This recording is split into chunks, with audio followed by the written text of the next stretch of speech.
Hello, everyone, and welcome to the 12th episode of my LSAT Insight series. Today, I am starting a sub-series. I'm not exactly sure how many of them I will get to, but yeah, I have an issue where I think a lot of my advice is essentially unpublishable. Uh, and in fact, that's kind of what prevented me from making this channel even earlier than I did. But yeah, we'll just get started without talking too much about it right up here. The first piece of unpublishable advice that I really think is broadly helpful to a lot of students is to learn how to get in touch with your feelings. Yes, you heard that right. This is about your feelings. So what are my objectives? Why am I doing this? Well, if you ask any of my one-on-one students, I am frequently providing them with what I call unpublishable advice. Why unpublishable? Well, generally speaking, it is advice that I believe is it's generally meaningful within the context of a live discussion with a specific student over a specific question, answer, or other scenario. But if I were to just hand out that same advice to anyone else outside of that highly specific context, it sounds close to useless. And here, my dubious goal today in this video is to attempt to find a way to publish some of this allegedly unpublishable advice in the hopes that it can help you, help some of you at least get a grip on the exam, particularly on LR. So the very first piece of unpublished advice that I have is to get in touch with your feelings, again, specifically for LR. So the confusion that you might be feeling now is feelings. Like, what do you mean feelings? I mean, yeah, literally feelings as in emotions. It's hopefully not as dumb as you might be thinking initially. Research strongly suggests that emotion is incredibly important to decision making. The flagship, and again, I don't know if that's the best way to talk about it. It's kind of like the big historical one. But anyway, the flagship study of this issue looked at people with damage or severe impairment to the emotion related sectors of the brain. Even when given more than enough information to make a logical decision, these emotionally impaired people just simply could not make a decision. There was a lot of paralysis, and basically, if I'm recalling right, if you tried to force them to make a decision, they'd essentially pick at random. It was terrible. It was a mess. So, really, when it comes to emotion, it's less about making the right decision and more about emotions enabling us to make decisions at all, period. Feel free to Google Scholar the issue for more nuance on it. I just don't have enough time and space, and I'm not the best person to talk about it. But there is a lot of stuff out there about it, and it's a fairly well established sector, I believe, of um, psychobiological science, really. So, okay, cool story, bro. Great. How does all of that talk about emotions versus decision making impact your study? Well, let me just start the story here. Even before I was personally aware of the existence of the research on emotion and decision making, I did become keenly aware of how feeling driven a lot of my judgment calls were, especially when it came to LR. So here's an abstract example of just kind of where I started to see myself doing this. Let's say I'm going through the answer choices on any random question. I eliminate A, I eliminate B, and I get to C and I don't like it. I don't want to pick it, but C hits me a bit different. The problem is that I can't necessarily express why C deserves consideration, or at the very least, why it doesn't deserve elimination like A and B did.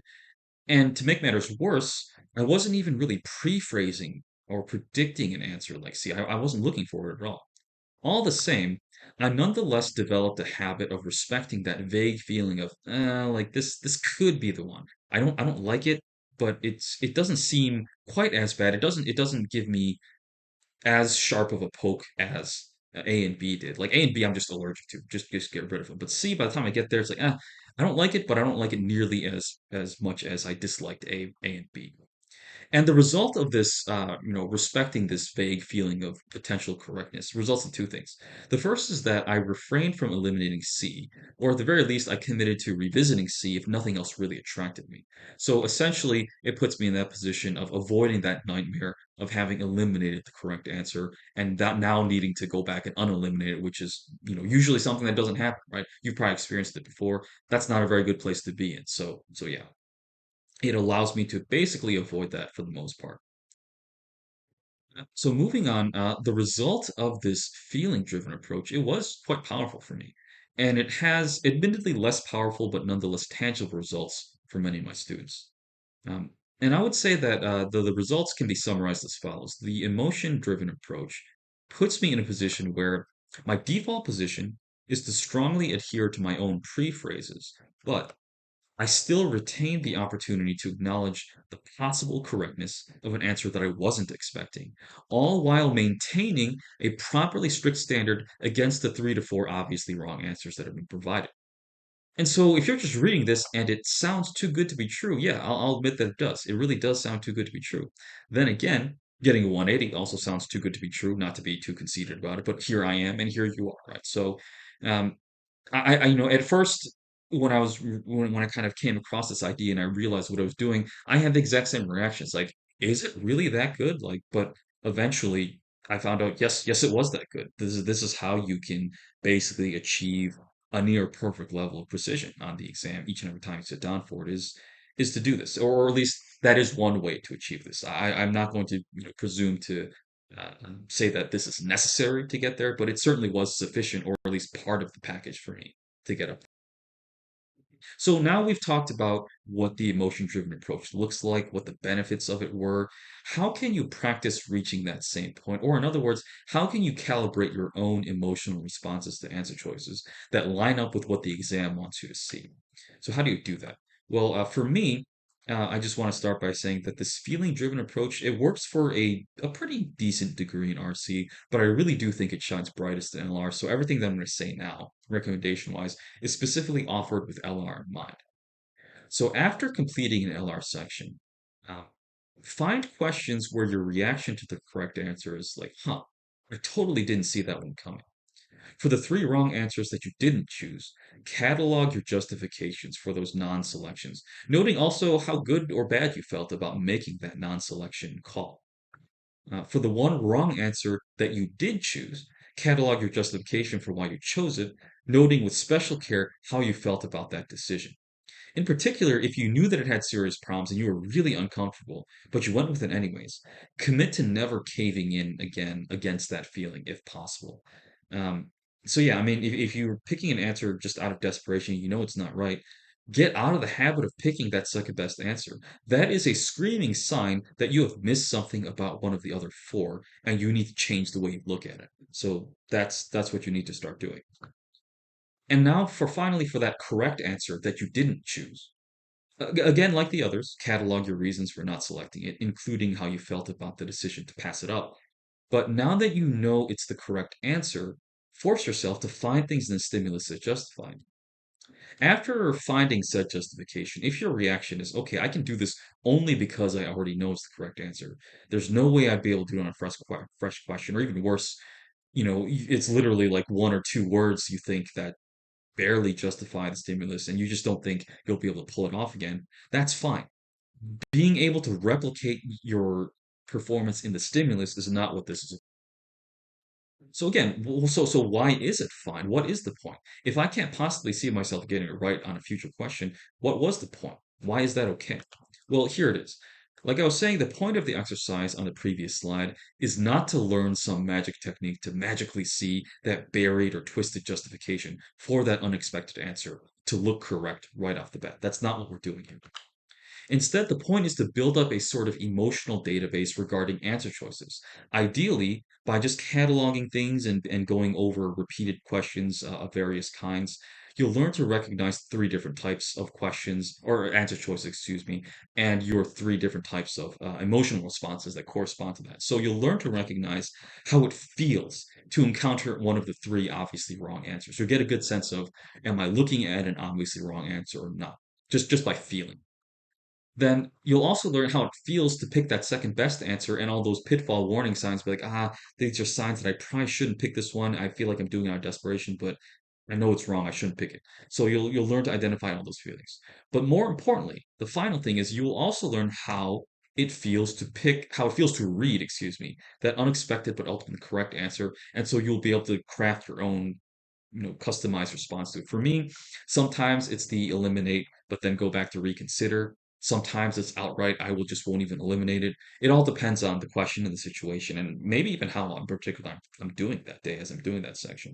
But either way, you will be able to find some sort of approach once you can distinguish between these 3 feelings. So, with relatively few exceptions, even if they can't precisely tell me why, most students do report to me that they can nonetheless learn to distinguish between the above three experiences for whatever hard to describe reason. And again, that's great. That's kind of how I've designed this to be done.